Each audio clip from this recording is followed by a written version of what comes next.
And I'm hoping that'll work for sharing. How's that? All good. Good. Yeah, thanks for the opportunity, Daniel-san. I've worked a lot across climate change, sustainability in the environment, and it has been a focus out of passion. And I was sort of doing it before most people understood what it was, and it wasn't always easy.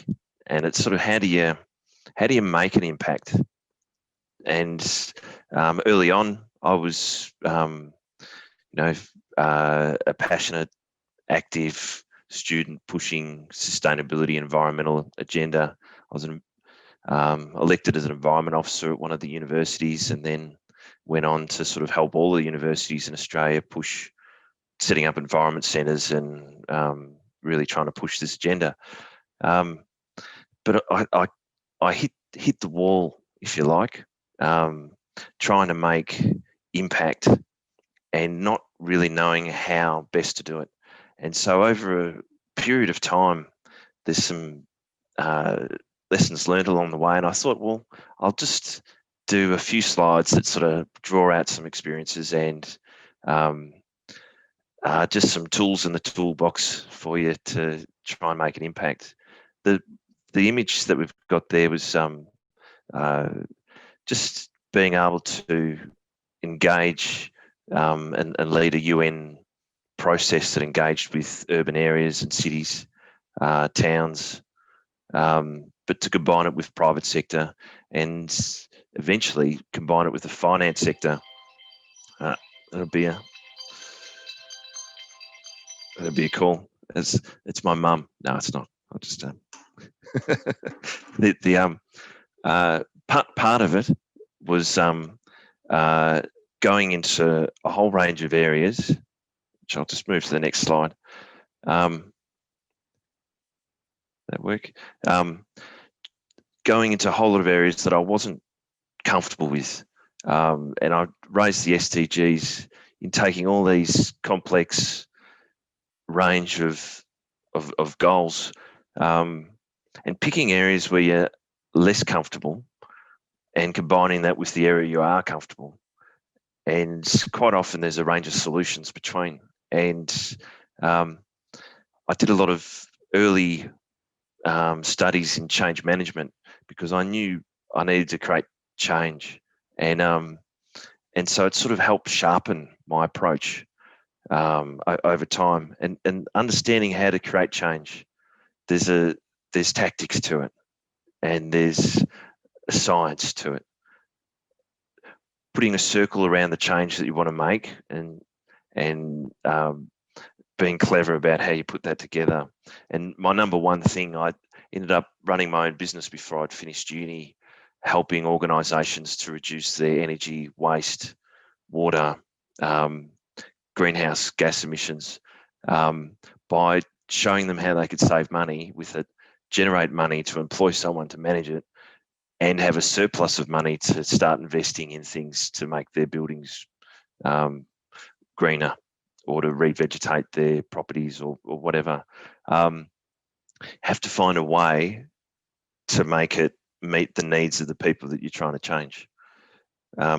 So another key aspect, and I've sort of highlighted each of these in green, is just every sector has its own language and its own way of looking at things. And I'd started early on looking at the transport sector.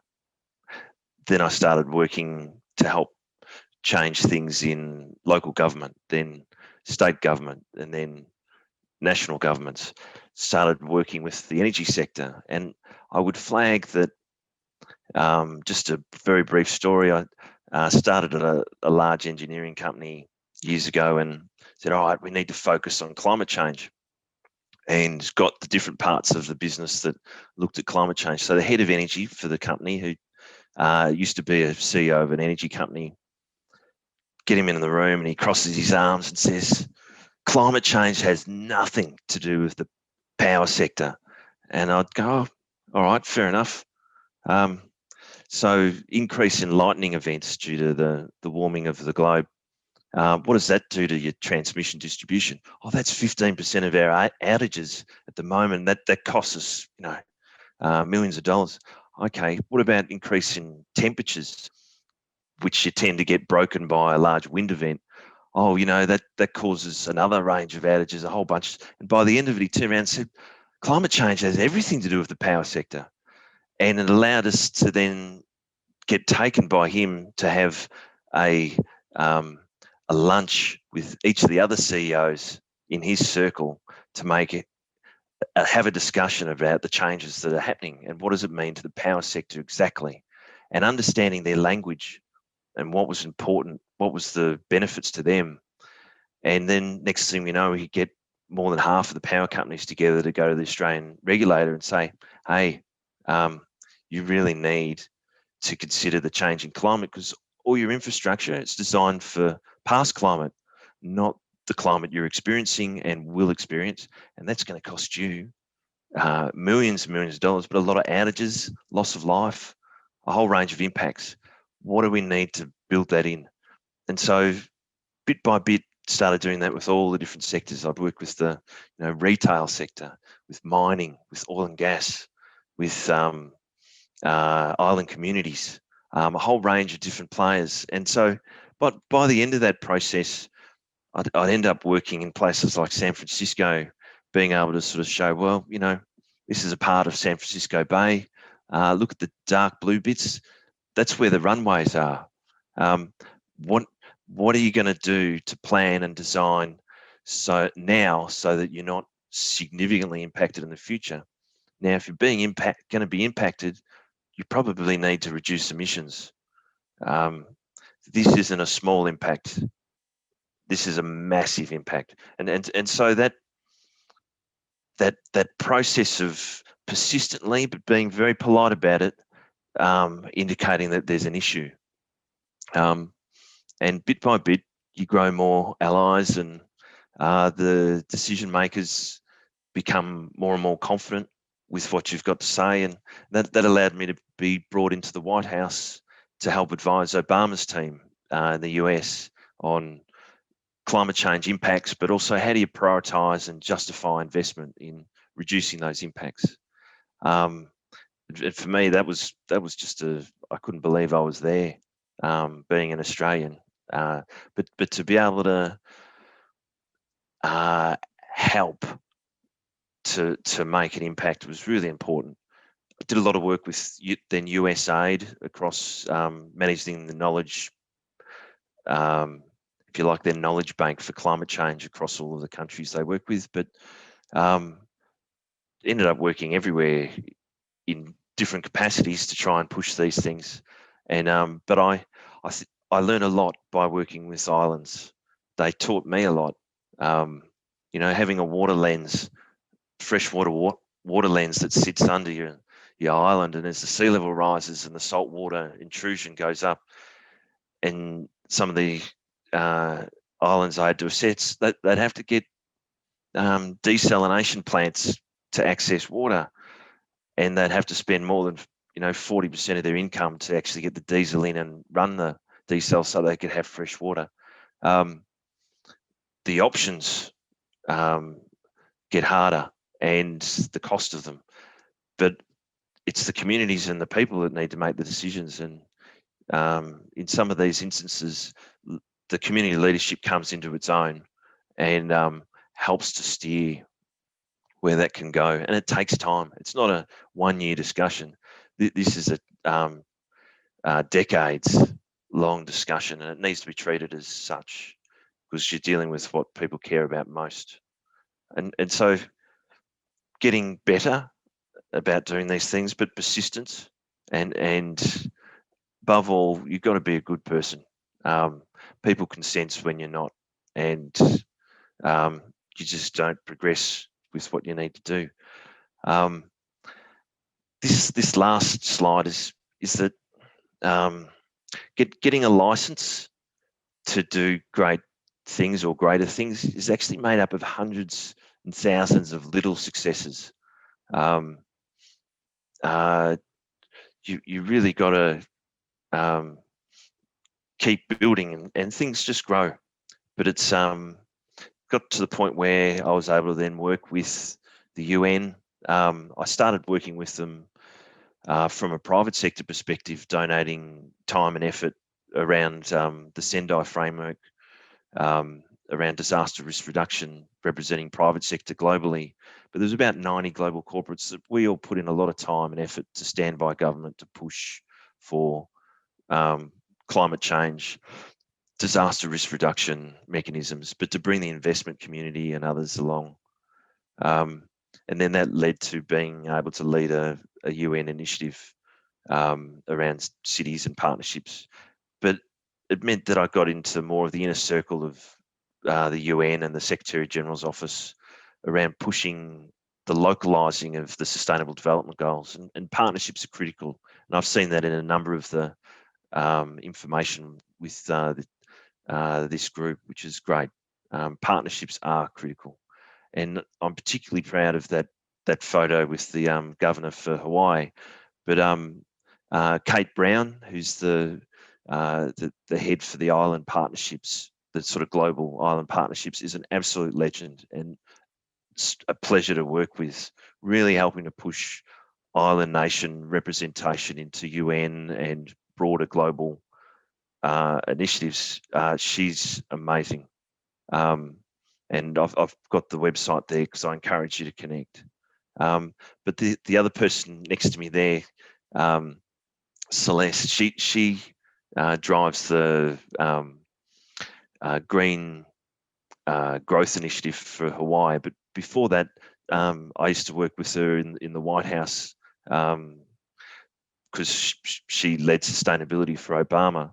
And it's these different people in the different circles that you just tend to run into and connect and reconnect, and because you're all pushing in the same direction. So the connections you make now as a youth alliance, if you like, for peace, will be connections you'll have forever, but you'll continue to grow your network and your circle, and do great things together, because you need that.